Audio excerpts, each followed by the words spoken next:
കടമ്മനിട്ട പടയണി നമുക്കറിയാം ലോകപ്രശസ്തമാണ്.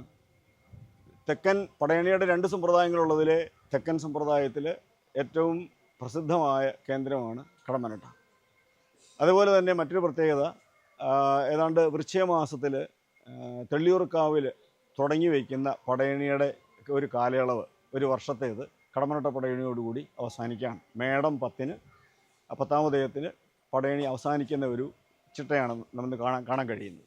അപ്പോൾ ഇത് ബാക്കിയുള്ള കരകളിലൊക്കെ നടക്കുന്ന പടയണിയൊക്കെ ഇതിനുള്ളിൽ തന്നെ കഴിഞ്ഞു പോവുകയും ചെയ്യും. കടമ്മനിട്ടയുടേത് 10 ദിവസം നീളുന്ന പടയണിയാണ്. മേടം 1-ന് ചൂട്ടുവെച്ച് മേടം 10-ന് പകൽ പടയണിയും രാത്രി കൊട്ടിക്കേറ്റ് അടക്കമുള്ള സമ്പ്രദായങ്ങളോടുകൂടി പടയണി ചടങ്ങുകൾ പൂർണ്ണമാകും.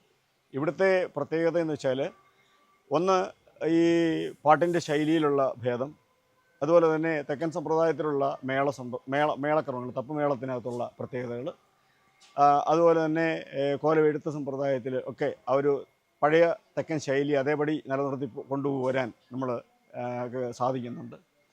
പിന്നെ അതുകൂടാതെ ഒരു 10-30 വർഷത്തിന് 3 പതിറ്റാണ്ട് മുമ്പ് തന്നെ ഈ പടയണി അന്വേഷിച്ച് കരകൾ തോറും കയറി ഇറങ്ങിയ കൂട്ടത്തിൽ എഴുമറ്റൂർ, കോട്ടാങ്ങൽ അടക്കമുള്ള വടക്കൻ സമ്പ്രദായത്തിലെ പടയണിയുടെ സാങ്കേതിക മേഖലകളെയൊക്കെ കൈകാര്യം ചെയ്യാനും അത് അഭ്യസിക്കാനും കഴിഞ്ഞു. അതിനുശേഷം ഇങ്ങോട്ട് ഈ വടക്കൻ പടയണിയുടെ ചിട്ടവട്ടങ്ങളെ കൂടി ഉൾപ്പെടുത്തിക്കൊണ്ട് ഇതിനെ ഒന്ന് വിപുലീകരിക്കുന്ന ഒരു സമ്പ്രദായം നമുക്ക് കടമ്മനിട്ടയിൽ നടപ്പിലാക്കാൻ സാധിച്ചിട്ടുണ്ട്.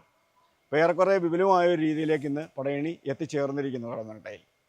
ഒപ്പം തന്നെ നമുക്കറിയാം, ഒരു 60-70 കാലഘട്ടങ്ങളിലൊക്കെ പടയണിയുടെ ആ പ്രചാരം ഒന്ന് കുറയുന്ന ഒരു കാലഘട്ടം ഉണ്ടായിരുന്നു. അന്ന് കടമ്മനിട്ട രാമകൃഷ്ണൻ്റെ കവിതകളിലൂടെ ജനശ്രദ്ധയെ ആകർഷിക്കുകയും കടമ്മനിട്ട വാസുദേവൻപിള്ളയുടെ പാട്ടിലൂടെ ഇത് ലോകം മുഴുവൻ അറിയുകയും ചെയ്ത ഒരു കാലയളവാണ് 70-കളെന്ന് പറയുന്നത്. അപ്പോൾ അതിനുശേഷം അങ്ങോട്ട് കേരളം മുഴുവൻ പടയണിയെ അവതരിപ്പിക്കാനും പടയണിയെ പരിചയപ്പെടുത്താനും ഒപ്പം കേരളത്തിന് പുറത്തുള്ള സംസ്ഥാനങ്ങളിലും പടയണി കൊണ്ടുവന്ന് എത്തിച്ച് ഇതെന്താണെന്നുള്ളതൊന്ന് ബോധ്യപ്പെടുത്തി കൊടുക്കാനും കടമ്മനിട്ടക്കരയ്ക്ക് കഴിഞ്ഞിട്ടുണ്ട്.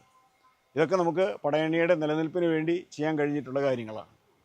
അതേപോലെ തന്നെ ഏതാണ്ട് 1967 കടമ്മനിട്ടയിൽ കടമ്മനിട്ട രാമൻ നായർ എന്ന് പറയുന്ന ആശാൻ, ഞങ്ങളുടെയൊക്കെ മഹാഗുരുവായിരുന്ന കടമ്മനിട്ട രാമകൃഷ്ണൻ്റെ അച്ഛൻ്റെ കാലയളവിൽ ഒരു പടയണി കളരി ഇവിടെ രൂപീകൃതമാവുകയും അന്നു മുതലേ അതിനൊരു സംഘടനാ സ്വഭാവത്തിൽ പ്രവർത്തനങ്ങൾ മുന്നോട്ട് കൊണ്ടുവയ്ക്കുകയും ചെയ്തിട്ടുണ്ട്. അതിനുശേഷം 90-കളുടെ തുടക്കത്തിലാണ്, അല്ലെങ്കിൽ 80-കളുടെ അവസാനത്തിലാണ് ഇത് ഒരു രജിസ്ട്രേഡ് സംഘടനയായിട്ട് കടമ്മനിട്ട ഗോത്രകലാ കളരി എന്നുള്ള പേരിൽ അതിൻ്റെ പ്രവർത്തനം ആരംഭിച്ചത്. അന്ന് അതിൻ്റെ കളരി രക്ഷാധികാരിയായിട്ട് വി.കെ. പുരുഷോത്തമൻ പിള്ളയും കടമ്മനിട്ട രാമകൃഷ്ണനും ഉണ്ടായിരുന്നു. അതുപോലെ തന്നെ അതിൻ്റെ ആദ്യകാല പ്രസിഡൻറ്റ് പ്രൊഫസർ കടമ്മനിട്ട വാസുദേവൻ പിള്ളയാണ്. ഇന്നിപ്പോൾ കടമ്മനിട്ട ഗോത്രകലാ കളരിയുടെ പ്രസിഡൻ്റായിട്ട് ഞാൻ പ്രവർത്തിക്കുന്നുണ്ട്. കളരി ആശാനും കൂടെയാണ്. ഈ കളരിയുടെ ഗോത്രകലാ കളരിയുടെ ആഭിമുഖ്യത്തിലും കടമ്മനിട്ട ഭഗവതി ക്ഷേത്രത്തിൻ്റെ നേതൃത്വത്തിലും കൂടി ചേർന്നിട്ട് പടയണി ഗ്രാമം പദ്ധതിക്ക് വേണ്ടിയുള്ള പ്രവർത്തനങ്ങൾ 2005 മുതൽ ആരംഭിക്കുകയും 2007-ൽ പടയണി ഗ്രാമം പദ്ധതി പ്രഖ്യാപിക്കുകയും ചെയ്തു. തുടർന്ന് ഇങ്ങോട്ട് 2007 മുതൽ ഇതിനുള്ള ഭൂമി ഏറ്റെടുക്കലും അതുപോലെ തന്നെ ഇതിനാവശ്യമായിട്ടുള്ള നീർത്തട പ്രദേശങ്ങളിലൊക്കെ മണ്ണിട്ട് നികത്തി ഇതിനാവശ്യമായ സംവിധാനങ്ങൾ ക്രമീകരിക്കപ്പെടുകയും ചെയ്യുന്ന പ്രവർത്തനങ്ങൾ തുടങ്ങി. ഇപ്പോൾ ഏതാണ്ട് 3 ഘട്ടം വരെയുള്ള നിർമ്മാണം ആയിട്ടുണ്ട്.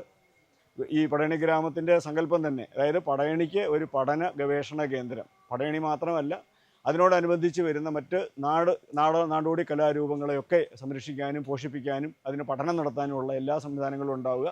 അതുപോലെ തന്നെ ഗവേഷണ പ്രവർത്തനങ്ങൾക്കുള്ള സൗകര്യം ഉണ്ടാവുക. അതിനുവേണ്ടി ഒരു മിനി തിയേറ്റർ ഉണ്ടാവണം, ഒരു ആംഫി തിയേറ്റർ ഉണ്ടാവണം, ആർക്കൈവ് ഉണ്ടാവണം, അതുപോലെ തന്നെ ലൈബ്രറി ഉണ്ടാവണം. ഇതിനൊക്കെയുള്ള പദ്ധതിക്കുള്ള സ്ഥലം നമ്മളിവിടെ ഏകീകരിച്ചിട്ടുണ്ട്. പക്ഷേ ഇതിൻ്റെ നിർമ്മാണങ്ങളൊന്നും ഇതുവരെ ആയിട്ടില്ല. കിട്ടുമെന്നുള്ള പ്രതീക്ഷയിൽ, ഇതെല്ലാം നമുക്ക് പൂർത്തീകരിക്കാമെന്നുള്ള പ്രതീക്ഷയിൽ ഞങ്ങൾ കടമ്മനിട്ടക്കാർ കാത്തിരിക്കുകയാണ്.